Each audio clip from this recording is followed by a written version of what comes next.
অনেক সময় খেয়াল করবেন বৃষ্টির পানিতে জুতা ভেসে আসে। এই জুতার মালিকের কোনো জন্ম পরিচয় নাই। এটা হলো বেয়ারির জুতা। এই জুতা দিয়ে সারা বাংলাদেশের মানুষের জুতা দিয়ে বেরোনো উচিত। কিসের জন্য জানেন? এই টিকটকার লাইলা আর মামুনের ভিডিও দেখার জন্য, তাদের কথাবার্তা শোনার জন্য এবং তাদের অভিনয় দেখার জন্য। ইউটিউব, ফেসবুক কোনোটা থেকে শান্তি পাচ্ছে না। এই জানোয়ারের বাচ্চারা বকাবাজি, চিল্লাচিল্লি, পারাপারি, এই মূর্খ টুর্খ লয়ে আসি বিপদে। বাঙালি জাতি যে এত জঘন্য, এটা ভাষায় প্রকাশ করা যাবে না।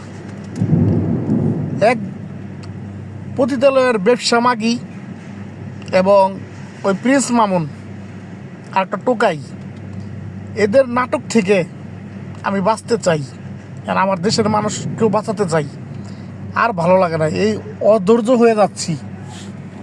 এই ফালতু কিছু কুলাঙ্গারের জন্য। শরম লজ্জা বলে তো পৃথিবীতে কিছুই নেই তাদের। তাদের ভাষা, তাদের ল্যাঙ্গুয়েজ, এতদিন তারা নাচ গান করছে, মানুষ দেখছে, হাসি ঠাট্টা করছে, মানুষের ভালো লাগছে। আবার এখন তারা যা ইচ্ছা তাই করতেছে। আবার বলতেছে মামুন ঘুমায় কিভাবে। মামুন তার মাজার উপর পাও দিবে, হাত দিয়ে ধরে ঘুমাবে। বাহ! আরে বেশ, আমাকে বিয়া শাদী ছাড়া এমনি মুসলমানের দেশে এইসব কি? এটা কোনো ভদ্রতা? এটা কোনো কথা? তার লগে না থাকলে, তার লগে ফিজিক্যালি রিলেশন না করলে বলে ওই পিচ্ছি পোলাটারে, টোকাই পোলাটারে ছাড়বো না। আরে খানকির বলা, তুইও তো এতদিন মজা লইছস। এক বেশ্যার ঘরের বেশ্যাকে জ্বালাই ফেসবুক চালিয়ে শান্তি পাইতেছি না।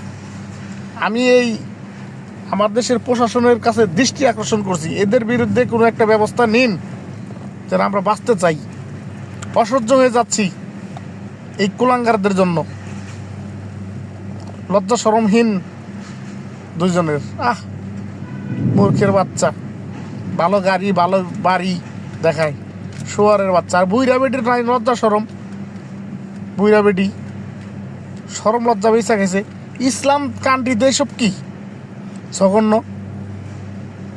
হারামখোরের বাচ্চা। ফেসবুক চালিয়ে শান্তি পাইতেছেন। আমার ব্যক্তিগত স্বাধীনতার মধ্যে হস্তক্ষেপ। তাদের কোনো আল্লাহর ভয় নাই। জঘন্য ইতর বদমাইশ। পাবলিক যেখানে পাবেন তাকে জুতা পিটা করবেন, যেখানে পাবেন জুতা পিটা করবেন।